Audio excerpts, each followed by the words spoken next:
Hey guys, welcome to a new tutorial from me. I am Artinvader, a digital artist from Berlin. And today I will show you how you can create a patch logo and how you can animate it. And it will look like this. And it's really simple to take over the knowledge to your own logo. And I would be happy to see what do you do with this tutorial. And guys, feel free to send me your results from the tutorials on social media. I will repost all of them as a thanks on Instagram, and the best graphic will be shown and mentioned by name in the next video. I hope it's motivation enough for you, and I'm really interested to see what do you do with my tutorials. But you can also just support me on social media if you want with a follow or few likes. That would help me a lot, guys, and thank you so much. But now let's move on with the tutorial. We start with the 3D objects. Alright, let's get started with the tutorial. And yeah, for this tutorial we need the logo as a spline object. And for this I use Adobe Illustrator. But if you don't have Adobe Illustrator, I can provide you with my ADIDAS spline that I use for this tutorial. You can find the link in the caption. So, first we have to create a file with 1080 by 1080 pixels. And in the next step you can insert a picture of your logo. I choose the ADIDAS logo for this tutorial and I scale it to the whole size of the area. In the next step I convert the image into the vector, and for this I press the button Picture Tracer. And if you are happy with the result, you can press Convert, and now the image is already vector image. In the next step, we have to delete the background, and for this we have to ungroup everything. So select the whole image and press with the right mouse button on it and ungroup. Now you can choose the background. It is really tricky sometimes. Yeah, now it's selected and you can delete it. Okay, put the image back in the center of the area, and now we have to change the fill color. Here we need nothing, and the stroke color we choose black. So that's it. Now we have a ready spline logo, and if you want to use it in Cinema 4D, you have to save it first. And under version you have to choose Illustrator number 8. That's really important because this is the only version that works together with Cinema 4D. Alright, now we are in Cinema 4D and you can drag and drop the Adobe Illustrator file into the area, and now it automatically opens the file. In the next step you have to choose all paths and press with the right mouse button on it and choose Connect Objects plus Delete. Now we have one path object, and this is important for our animation later. In the next step we have to scale everything about 10 in all axes, and for this we choose the path and we go under coordinates. This is important because the larger the logo, the better the effect will work later. Okay, in the next step we have to choose extrude and we put the path under it as a child, and it automatically have the right values for the project. But if you are not sure if it's right, you can go to extrude, then you go under object, and under movement Z, the value have to be 20. Okay, in the next step we have to choose a plane, and there we have to change the orientation to +Z. After that you have to move the plane to the back so that the logo is visible, like this. Now we choose the plane again, go under coordinates, and under rotation B we rotate everything by 30 degrees. And we have to look that the whole logo is covered by the plane. So that you can better understand the next steps, we have to change the display to line shading. In the next step we choose bool and we put the plane and the extrude object, and this is wrong, and because the extrude have to be first and then the plane object. Then we choose bool and we go to the object tag and change here A intersect B. Now we can use the plane to create splines on the logo that will later serve as threads.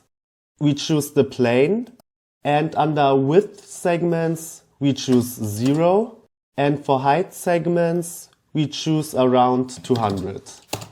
And as you can see, we have now our threads for later that we can animate. In the next step, we have to choose a connect object, and there we put the ball under it. Then choose the connect object and delete the check mark, and that's it. Now we have to create the arc spline. This is this here, and choose the arc spline and go under the object tag. There you change the radius to 8 and the end angle to 180. In the next step, we have to create a cloner and put the arc under it. Then choose the cloner and go to mode and choose object, and under object you put the connect object. Then you have to change the distribution to edge. In the next steps, we create the arcs only on the center of the logo. For this, you have to create the cloner, it's really important, and then you have to search for plane. Then you have to choose the plane effector, and then you have to go to the parameter tag and disable the position. Also put a check mark under visibility. Then you have to go to the fields tag. In the newer version of Cinema 4D, in the old version it's the fall off tag, and there you have drag and drop the spline that we created in the beginning. This is this here, into this window. So this spline is really important later on also, so it's maybe good to rename it. So we go back here to the plane. We put the ADIDAS spline into the window. Then we have to select the layer, and then we choose under distance mode radius.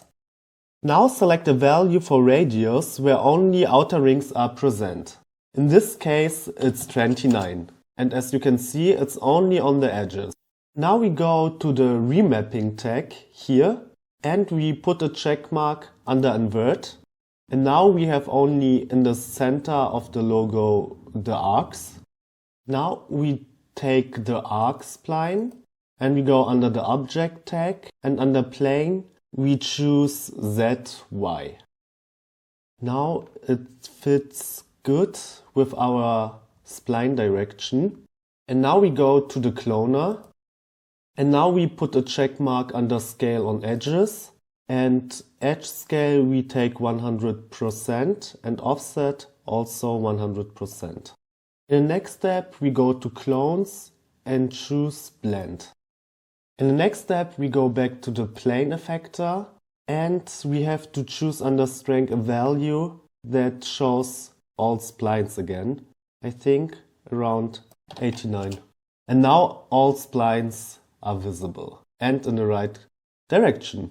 Now we don't need the connector anymore. You can make it invisible.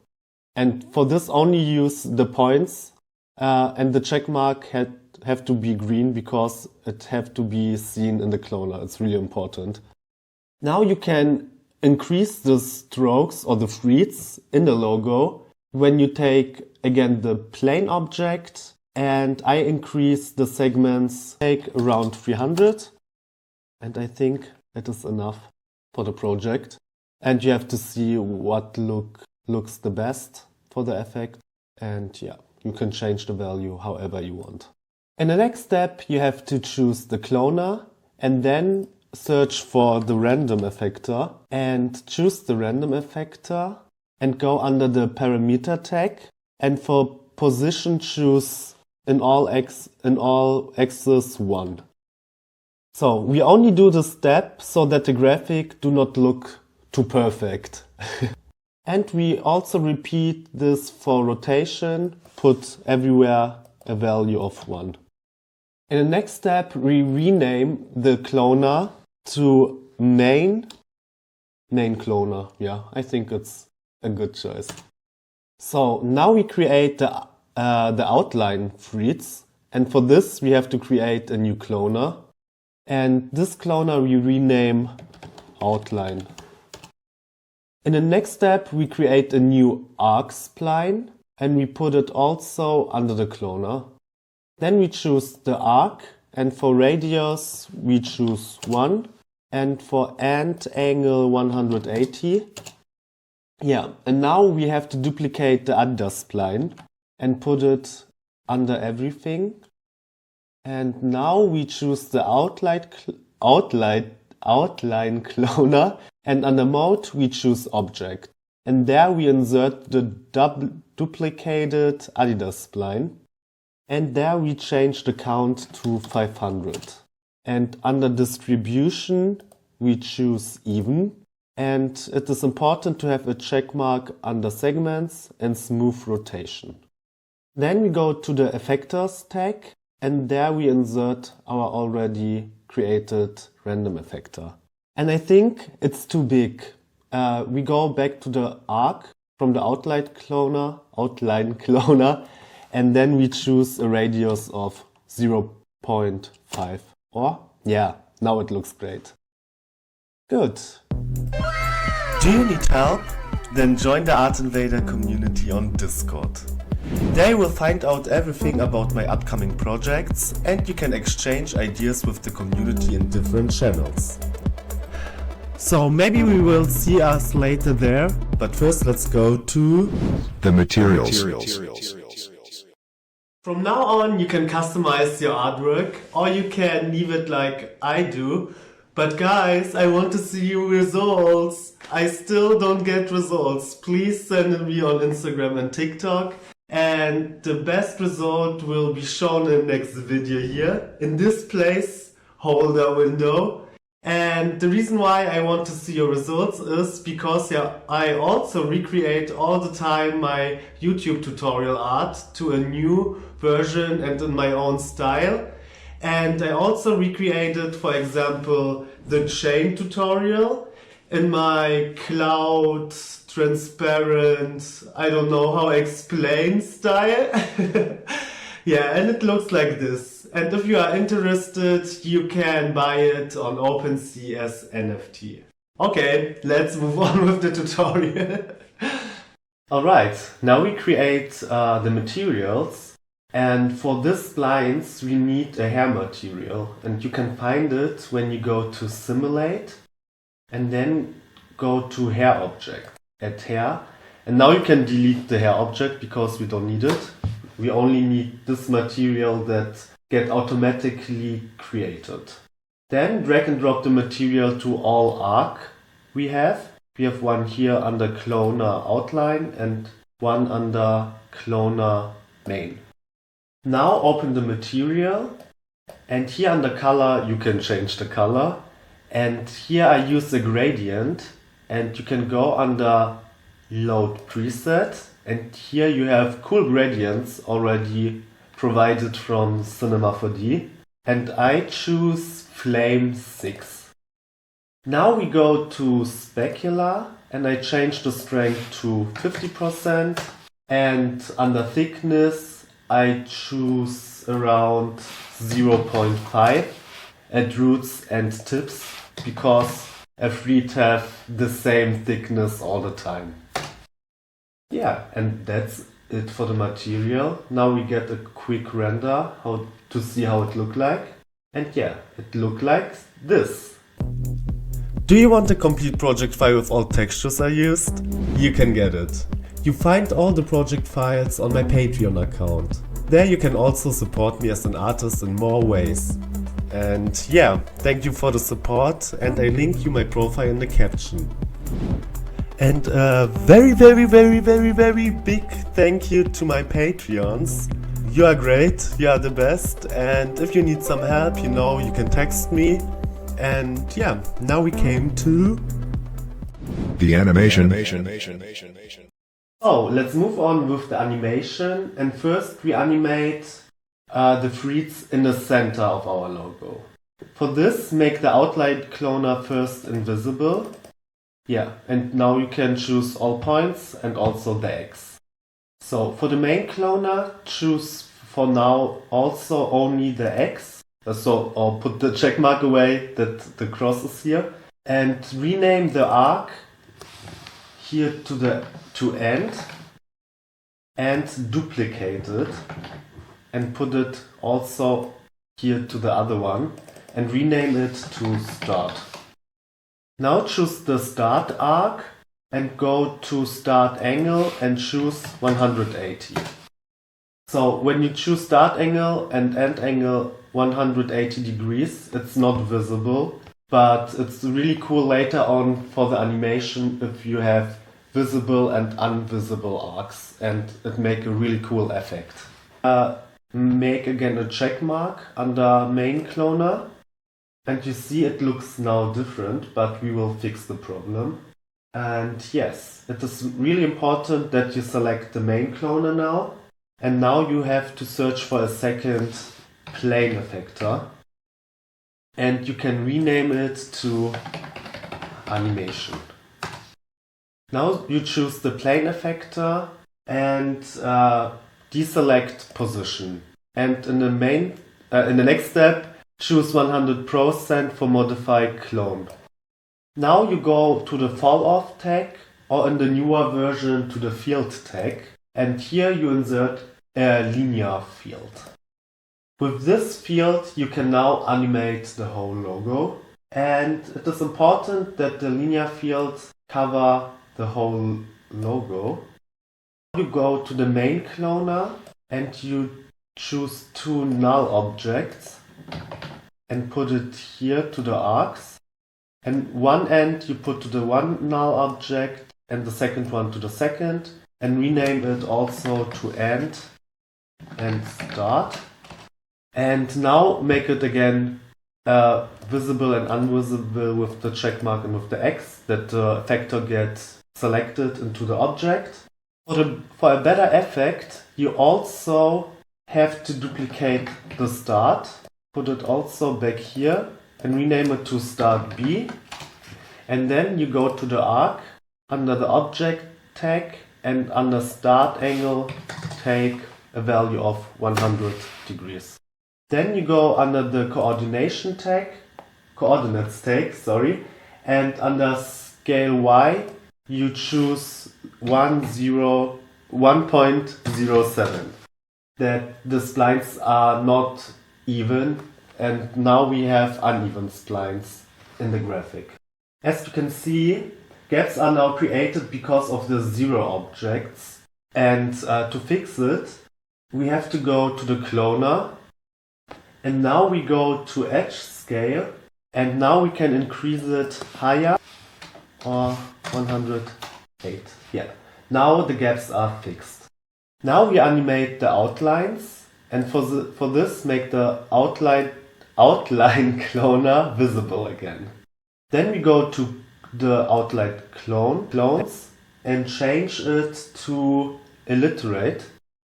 Now we choose the arc, we rename it to 1, and now we duplicate it also, and we put it back here under the cloner, and we rename it to arc 2.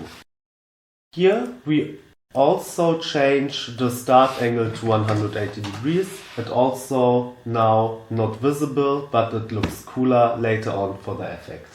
Now we go back to the cloner and we go to the effector, and here we insert the plane animation.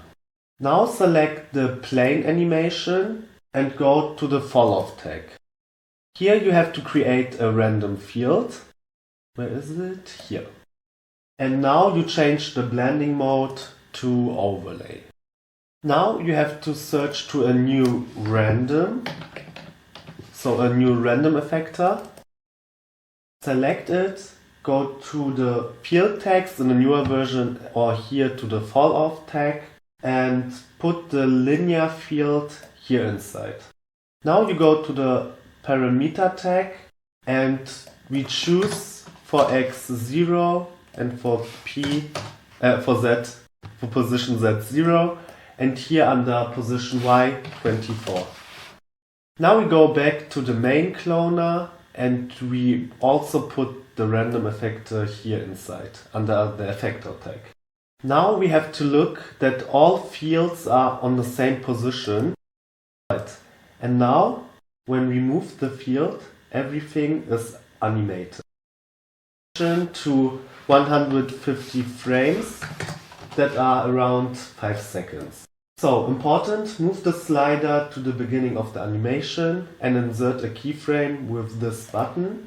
Then move the animation slider to the end of the animation and move the animation plane to the other side. Now you can put a second keyframe here, and now the field is animated. Oh yeah, we are ready. Well done, Artinvaders, and thank you for watching. We'll see us in the next week to a new tutorial. I hope so. And don't forget to subscribe to my channel if you liked the video.